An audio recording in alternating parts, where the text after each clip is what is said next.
I'm Mary Person, Vice President of Artistic Planning of the Pittsburgh Symphony, and I'm so pleased to welcome Manfred Honeck, Music Director of the Pittsburgh Symphony Orchestra, and F. Murray Abraham, the much decorated international star of stage and screen.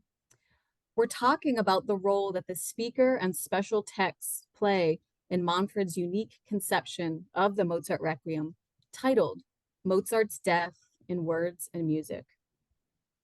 Manfred, you have shared that the Requiem is very close to your heart and that this original conception was inspired as you thought about the traditions that likely happened in Vienna on the day after Mozart's death. Your special version beautifully interweaves spirituality, music, and poetry, for which we have the great F. Murray Abraham as our speaker. Manfred, tell us a little bit about your choice of the texts, which include a very personal letter from Mozart to his father, moving poems by Nellie Sachs, and powerful texts from the Book of Revelations. Well, I have chosen three types of text related, as you said, to Mozart and the Requiem itself and the death, you know. The first is a letter that Mozart wrote to his father, Leopold, after he learned that he was dying. And in it, he describes so beautifully how he thinks about death in general. And when I was reading this letter, I was touched myself. I thought, this is so great. It could not be a better document of Mozart himself speaking about this very serious theme in a situation where he learned that his father, Leopold, is going to die. He loved him enormously. The next two texts are taken from the Book of Revelation, which are now related to the text of the Requiem. The Requiem is, the text is in Latin. The first is a very dramatic text that leads immediately to the dramatic music of the Dies Irae, a very dramatic music. I think it's probably the most dramatic music Mozart ever have written. And the second is a very consolatory and consoling one that leads into a serene music. I would not say happy, but joyful, and somehow where you feel, oh, that death is part of our lives, so to say. And the third text is a poem which is related to the greatest crime of our present history, at least in the 20th century. It is by Nellie Sachs, a Nobel Prize winner and survivor of Auschwitz. I wanted to bring this concept and this music because death happens in all the times. And it happens to poor and rich people, whoever it is. It's part of our life. But I wanted to bring this concept also to our time. What do we feel? What we are talking about nowadays? And then, as you know, we are we have always informations about Europe and Ukraine and other things. And Auschwitz is somehow a drama which we all actually always explain, that we should never forget this. And this is a part of this. I thought it is right to do this for this concept, to bring this to our memory again. Mm-hmm. Yes, well said. I agree completely with what you say, because I responded to it so easily and so quickly when we first did it at Carnegie Hall here in New York, and it happens that we all of us these days, particularly, it seems, are suffering a tragedy of the world. It seems that there is so much pain everywhere. It's not just what has happened in the past, but what's happening in the Ukraine, for example. But by the same token, each of us experience our own personal tragedies, and we must experience death. It happens that recently I lost my wife of 62 years, and this music reflects what I went through.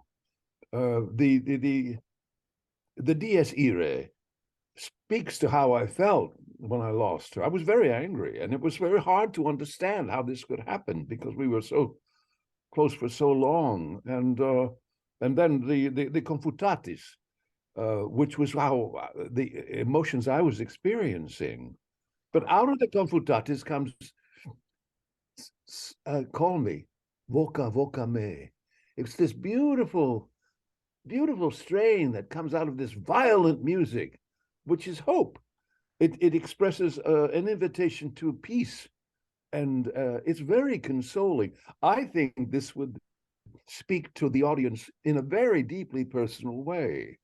I feel very strongly about this, and I would hope that people who are not familiar with this piece of music, and particularly with the text that you've selected, I think they will be very moved, and it'll become a very personal thing to them. And I think finally, actually a joyful thing. It's sad, yes, but it's also uplifting, and it's consoling, as I said. It certainly filled me with hope. That's very true, actually. I mean, the whole concept is not about death itself, but this is also about our life, you know, how we feel about death, how you feel when you are standing in, raise the question, what happens after death? What nobody of us knows. No, Exactly. Yes. Everybody, you and me and Mary, and we all know what, and every human knows it's part of our life. It will happen sometimes. But what is so beautiful, you described it wonderfully, Mary, that you are we are living here and living in the world, and we enjoy to love people, we enjoy to be here, and Mozart describes it so beautifully in many places, as you said, voca me, you know. So and it's voca is the voice from above, tells you this. There is another thing which we might experience beside this sad moments of our death, but there's other things which are also equally important and might be even more important. I'm glad, by the way, Maestro, that you stopped the music where Mozart finished writing, and you didn't do that other ending that some people do, that was written by a different composer. I think I like that idea very much. Yeah, well, it is somehow also was my wish, actually. As you know, Mozart died in 1791, and on the 5th December, you know. By the way, you see in the background a picture, and I show you this. This is the Saint Stephen Cathedral, and you see here this side of the Saint Stephen's Cathedral. In this side of the cathedral, Mozart's body was brought on the 6th of December in the morning. And he was living actually very close, only 100 meters away from this cathedral. I got this picture from friends, from subscribers of the Pittsburgh Symphony Orchestra. So I'm very proud and happy that I just found it here. And I must also tell you that it moved me that a composer like Mozart passed away during a work on writing a Requiem. This wonderful composer, genius Mozart, he could die during a work of an opera, new opera, or a symphony, or a piano concerto. He got the commission, and he dies during a Requiem. That made me actually thinking, wow, it had to be like that, you know, and to bring this last 8 bars he wrote. It's like also like you would have and F. Mary, probably you know this also much better than me, but if my father, who passed away, write me a last letter, and it's probably, if you might also think about your wife writing a last letter to you, and this is the same musically. It's the last moment of music of a genie Mozart has written. But what is important is it's the music cuts off very soon. The life is ending. Yes. And it's this Ave Verum, which brings you a completely new dimension of comforting and consoling. You know, a feeling of love, actually, I must say. Yes, absolutely. It's a positive, uplifting piece of work, finally. Murray, this will be your third time actually working together with Manfred and the Pittsburgh Symphony. First was Pittsburgh. Next was very exciting New York and Carnegie Hall, as you mentioned. And we are just so excited and thrilled to have you back, returning to the Heinz Hall stage. Can you Thank you. share with us how you prepare for these performances? How do you get into character, so to speak? My dear, with good material, it doesn't take too much preparation. You just do it. It's like looking, I suppose, looking at the music of Mozart. You go, oh well, I can't wait to do this. It's like having a good meal before you. You don't need anything but an appetite. And I have an appetite. I have an appetite for good material. You can't. The Bible is a very dramatic piece of work. People take it with much reverence, but it also is very exciting. I mean, it's a thrilling, great storytelling book. Shakespeare was, he was good too, but the Bible is pretty great. But this poetry, by the way, that I read is wonderful. I hate to go on and on about it because you'll think I'm just gushing. But the fact is, it's a wonderful piece of literature, and I get a chance to do it. It's a great privilege. I can't tell. It will move people in ways that they're not ready for. The Bible is very powerful, and I can't wait to show them what it can do. Can I ask you one thing? When you have now contacts with Mozart, are you thinking about Salieri? Well, I never stop thinking about him. He has been very good to me, and so I feel very defensive about him. And I thought he was very good in reality, he was good to Mozart. You know that the story after he died, Mozart, that Salieri has poisoned Mozart. You, Mary, have poisoned Mozart. Can you imagine that somebody's doing that? Of course, it was not true. Of course, it's just rumors. But people still do that. Even to this day, people, when they meet me, many of them say, how could you do that to poor Mozart? No, in fact, I think he finally teach Mozart's son music? Didn't he instruct him? Yes, exactly. And they were so well connected, actually. They respected each other very much. And then I must say, of course, they have a different style of composing. Well, everyone. I mean, Mozart is Mozart. Mozart is the genie, and the history tells us who was the better one. But Salieri is not terrible. I mean, he's some lovely music. Absolutely. Anyway, enough about Salieri. We're talking about, I guess maybe, is he the greatest musical genius, or I don't know. It's hard to say that, isn't it? There is Bach and there is Beethoven. Oh, yes. I mean, there are a lot of wonderful composers, but there is, I think, for me, personally, it's the genius.